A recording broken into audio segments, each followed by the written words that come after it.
So I'm going to start with the first stanza from Trust and Awakening.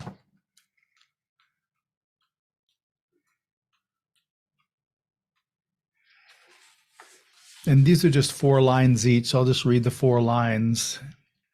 The great way is effortless, with no preferences.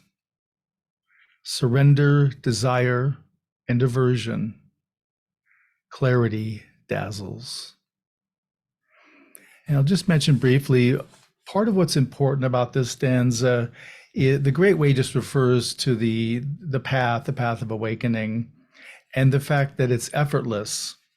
That's a really curious term, which I obviously picked particularly, that when there's effort, there's a sense of a me and there's a sense of doing, and there's some place to go.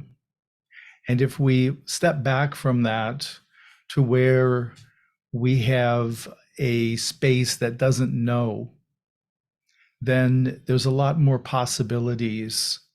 And there's also the possibility of things happening without there being any doing. The other line, the second line, with no preferences.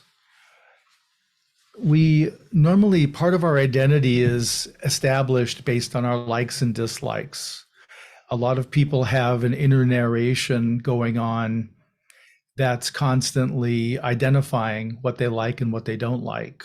I like that tree, I don't like that car. And we do this throughout our day. It reifies who we take ourselves to be. So that's one use of preferences. And the other is even in the spiritual world.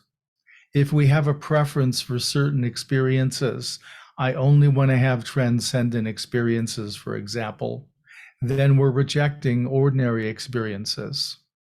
And if everything comes from the same source, what we call the absolute in the Buddhist tradition, then everything is a part of the whole. Everything is a part of the absolute, or an expression of the absolute. So if we're rejecting certain experiences, if we're rejecting certain attitudes or perspectives, then we're limiting ourselves, and we're also rejecting the absolute. So even today, just practice exactly where you are.